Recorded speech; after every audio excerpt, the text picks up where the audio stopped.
अस्सलाम वालेकुम, हाजिर अपने नई वीडियो के साथ। तो आज का हमारा topic class 11 chemistry chapter number 7 chemical equilibrium में आज का हमारा टॉपिक नंबर 7.1 और उसका चौथा topic importance of equilibrium constant and reaction quotient QC. ठीक है, इससे पिछली वीडियो में आपने सीखा कि बेटा किस तरीके से हम किसी भी रिवर्सिबल रिएक्शन के लिए केसी की वैल्यू फाइंड करते हैं। ठीक है, तो जब आप एक रिवर्सिबल रिएक्शन स्टार्ट करवाते हैं तो कुछ देर बाद उसमें इक्विलिब्रियम कायम हो जाता है और इक्विलिब्रियम कायम होने के बाद जो कॉन्सेंट्रेशन ऑफ रिएक्टेंट और प्रोडक्ट है वो कांस्टेंट हो जाती है। ठीक है, तो उसी कॉन्सेंट्रेशन को हम कहते हैं इक्विलिब्रियम कॉन्सेंट्रेशन और इस इक्विलिब्रियम कॉन्सेंट्रेशन को हम केसी के एक्सप्रेशन में रखने के बाद केसी की वैल्यू फाइंड कर लेते हैं। ठीक है, तो जिस तरीके से हम केसी की वैल्यू फाइंड करते हैं इसी तरीके से क्या है बेटा हम क्यूसी की वैल्यू फाइंड करते हैं। ठीक है, तो क्यूसी की वैल्यू फाइंड करने के लिए हमारे पास टाइम की कोई शर्त नहीं है। ठीक है, तो जैसे ही हम रिएक्शन स्टार्ट करवाते हैं उसके बाद से क्या है बेटा क्यूसी की वैल्यू वक्तन व फ़क्तन क्या है बेटा कैलकुलेट करते रहते हैं। ठीक है, और क्यूसी की वैल्यू को केसी की वैल्यू के साथ कंपेयर करते रहते हैं। ठीक है, क्यूसी की वैल्यू को केसी के साथ कंपेयर करेंगे और क्या प्रेडिक्ट करेंगे बेटा डायरेक्शन ऑफ अ रिएक्शन कि रिएक्शन की डायरेक्शन क्या है, रिएक्शन फॉरवर्ड डायरेक्शन में जा रहा है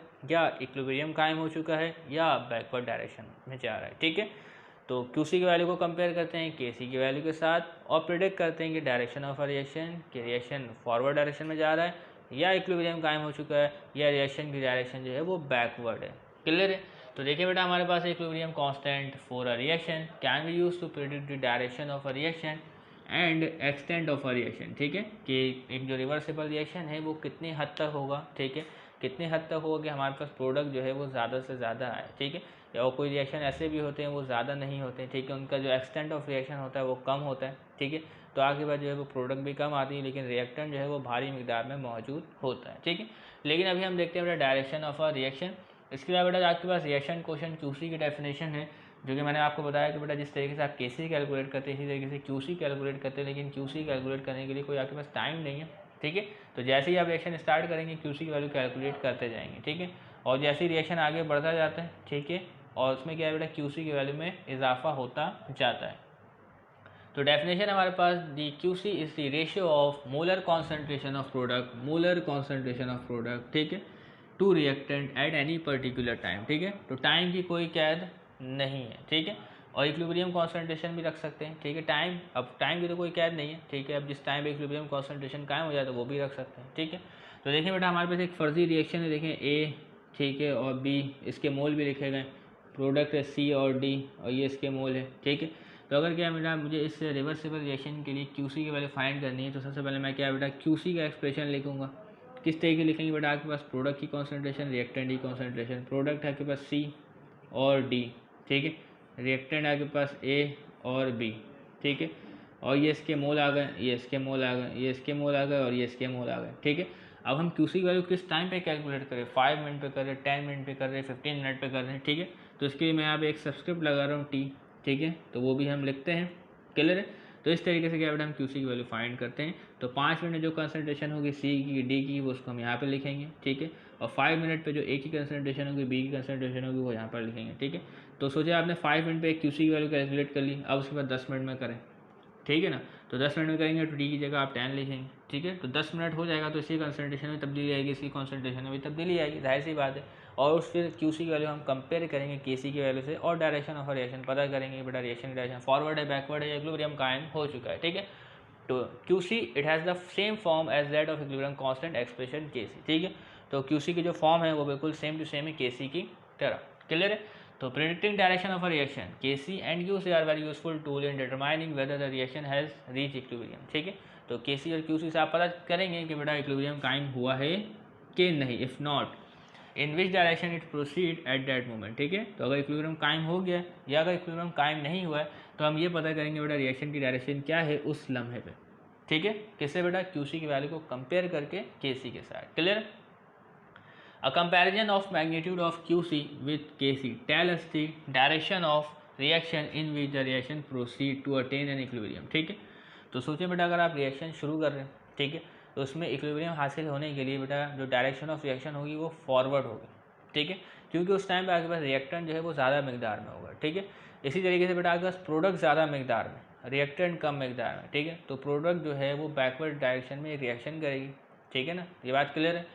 तो देखिए बेटा इसमें क्या होता है बेटा, तो a comparison of magnitude of QC with KC tell us the direction in which the reaction proceed to attain an equilibrium. ठीक है, तो इक्विलिब्रियम हासिल करने के लिए फॉरवर्ड रिएक्शन भी हो सकता है और बैकवर्ड रिएक्शन भी हो सकता है। इसके लिए हमारे पास 3 पॉसिबल केसेस हैं।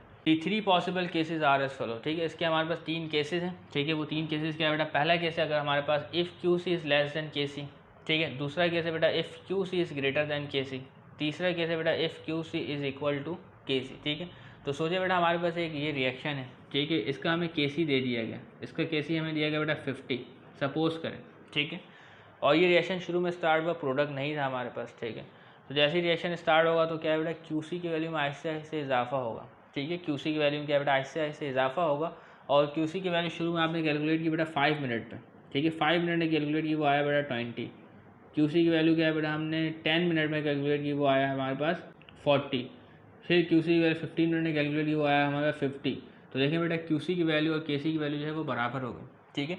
तो इसका मतलब क्या है बेटा, इक्विलिब्रियम कायम हो चुका है, ठीक है। तो देखें बेटा हमारा 3 केस है, तो क्यू सी की वैल्यू के सी से कम होगी, क्यू सी की वैल्यू के सी से ज़्यादा भी हो सकती है और क्यू सी की वैल्यू के सी के बराबर भी हो सकती है, ठीक है। तो अगर तो क्या बेटा क्यू सी की वैल्यू के सी के बराबर हो जाए तो इक्विलिब्रियम कायम हो चुका है, ठीक है।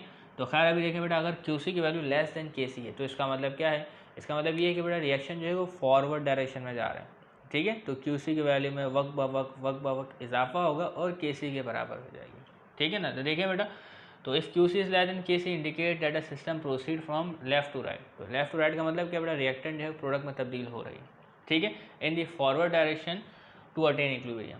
क्लियर है, कोई मसला तो नहीं।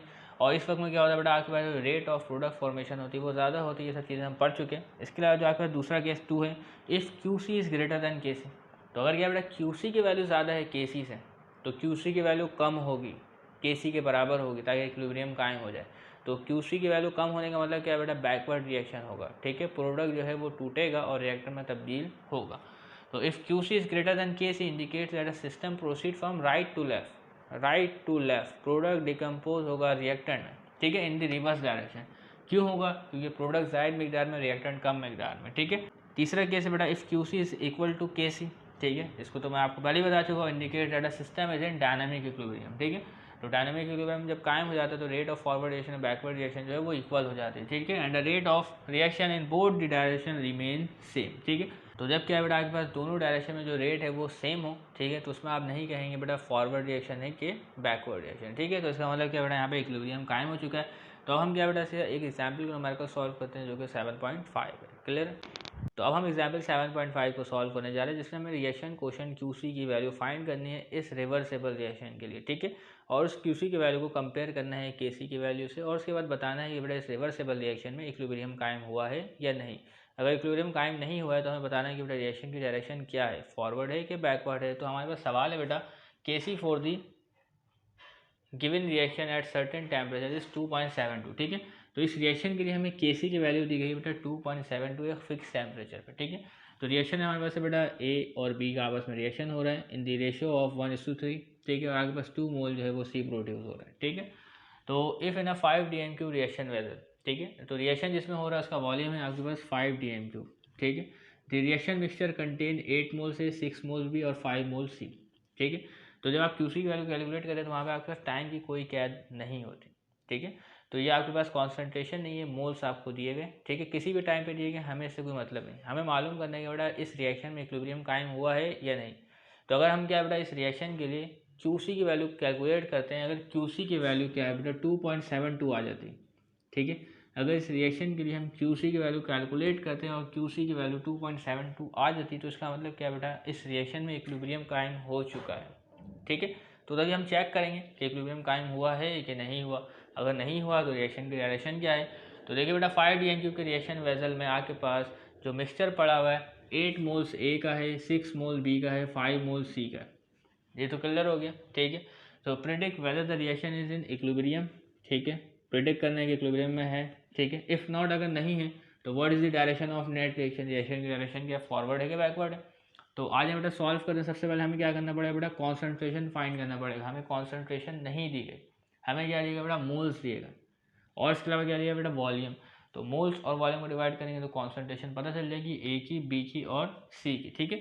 तो कॉन्सेंट्रेशन मालूम करने के लिए आपने मोल्स को डिवाइड करना पड़ेगा वॉल्यूम 5 DN³ से, ठीक है। तो हम लिखते हैं बेटा, ठीक है। जो लिखने में बेटा the molar concentration of each reactant and product are obtain by dividing number of moles by the volume 5 dm³, ठीक है। तो देखिए बेटा ए की कंसंट्रेशन हम फाइंड करते हैं, ठीक है। तो ए के कितने मोल आपको दिएगा बेटा, 8 मोल दिए गए, तो देखें 8 मोल्स, ठीक है। वॉल्यूम 5 dm³, ठीक है। इसको डिवाइड करेंगे तो आगे वैल्यू आएगी बेटा 1.6 मोल इंटू dm³ इनवर्स, ठीक है। इसके अलावा बेटा बी की कंसंट्रेशन हमें फाइंड करनी है, तो इसके कितने दिए गए बेटा आपको मोल, 6 मोल दिए गए, ठीक है। तो इसको आपने डिवाइड करना है 5 dm³ से, तो इसकी वैल्यू आ गई बेटा 1.2 मोल इंटू dm³ इनवर्स, ठीक है।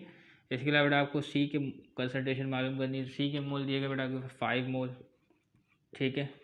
और वॉल्यूम है बेटा 5 dm³, तो इसकी कंसनट्रेशन आई बेटा 1 मोल इंटू dm³ इनवर्स, ठीक है।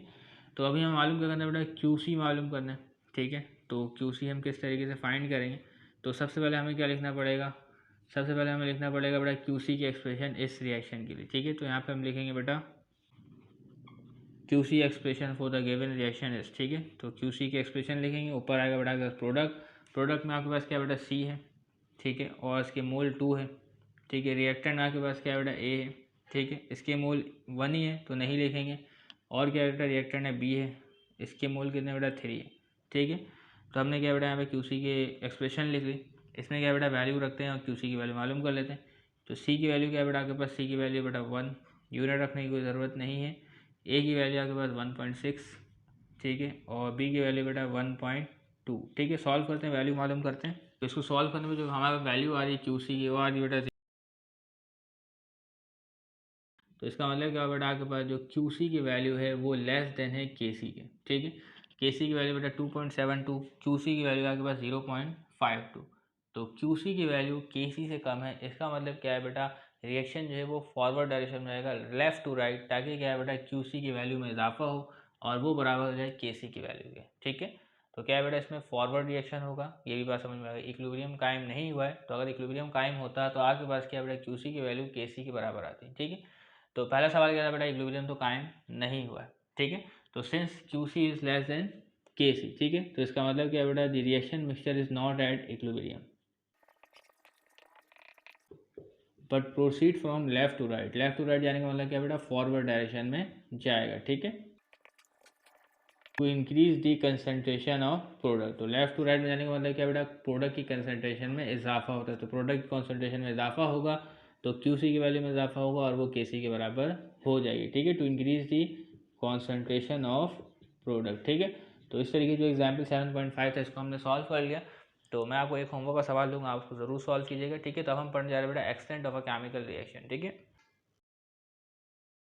तो अब हम पढ़ने जा रहे हैं बेटा prediction of extent of a chemical reaction. Extent of chemical reaction का मतलब बेटा आपके जो रिएक्टेंट है वो कितने अमाउंट ऑफ प्रोडक्ट में तब्दील हो रहा है, ठीक है। तो बाद रिएक्शन ऐसे होता है बेटा जिसमें जो रिएक्टेंट है वो काफ़ी ज़्यादा अमाउंट ऑफ प्रोडक्ट में तब्दील होता है, और कुछ में ऐसे होता है बेटा रिएक्टेंट जो है वो ज़्यादा अमाउंट ऑफ प्रोडक्ट में तब्दील नहीं होते, ठीक है।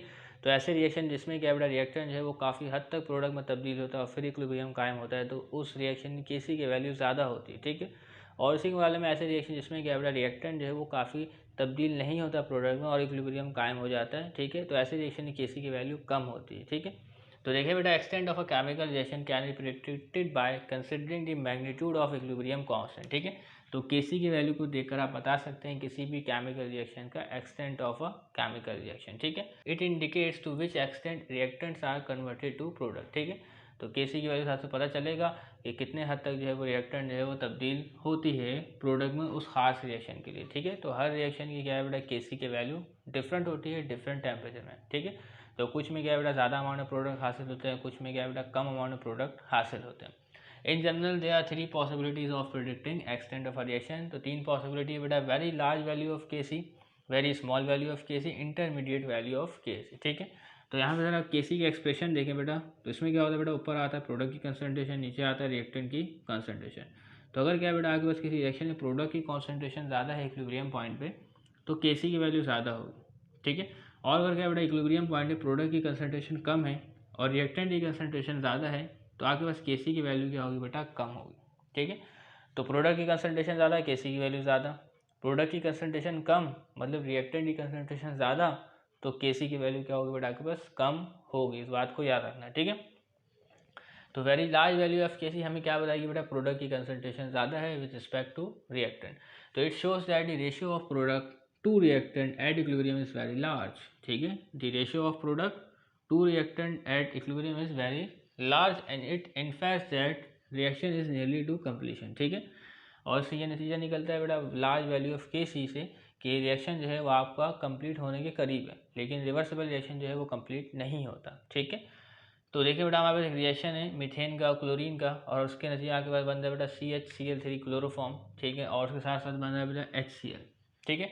एट 25 डिग्री सेंटीग्रेड पे जो Kc की वैल्यू इसके पास हमारे पास मौजूद है वो है बेटा 1.2 एक्सपोनेंट 8, 1.2 एक्सपोनेंट 8। तो ये Kc की वैल्यू है बहुत ज़्यादा है। तो इस Kc की वैल्यू इतनी ज़्यादा है, इसका मतलब क्या है बेटा, सबसे ज़्यादा कॉन्सेंट्रेशन ऑफ प्रोडक्ट मौजूद है और रिएक्टेंट की कॉन्सेंट्रेशन बहुत कम है, नेग्लिजिबल है, ठीक है। लेकिन रिएक्शन मुकम्मल कभी नहीं होता 100%, ठीक है, लेकिन ऑलमोस्ट कंप्लीशन है, ठीक है, कंप्लीट होने के बिल्कुल करीब है, लेकिन मुकम्मल नहीं होगा और इक्विलिब्रियम कायम हो गया। तो इसका मतलब क्या बेटा, इस रिएक्शन का एक्सटेंट क्या है वो बहुत ज़्यादा है, ये रिएक्शन काफ़ी हद तक मुकम्मल होता है फिर जाके इक्विलिब्रियम कायम होता है, ठीक है ना। तो Kc की वैल्यू से आपके अंदाज़ा लगा सकते हैं। तो इसमें क्या बेटा हमारे भारी अमाउंट में जो है वो प्रोडक्ट हासिल होगा। इसके अलावा बेटा very small value of Kc, तो स्मॉल वैल्यू ऑफ Kc होगी तो इक्विलिब्रियम बहुत जल्दी कायम हो जाएगा शुरू में ही, ठीक है। रिएक्टेंट जो है वो ज़्यादा हद तक कन्वर्ट नहीं होगा प्रोडक्ट में। तो देखें बेटा very small value of Kc, it shows that the ratio of product to reactant at equilibrium is very small, ठीक है, the ratio of product to reactant at equilibrium is very small. तो product की जो ratio है वो कम होगा reactant के मुकाबले में, ठीक है, एट इक्विलिब्रियम पर, जब क्या बेटा Kc की वैल्यू कम हो, ठीक है। And it infers that the reaction proceed hardly, ठीक है। तो इसका मतलब क्या बेटा, इसका नतीजा ये निकला कि रिएक्शन जो है बड़ी मुश्किल से आगे बढ़ा और क्या हुआ बेटा, इक्विलिब्रियम कायम हो गया, ठीक है।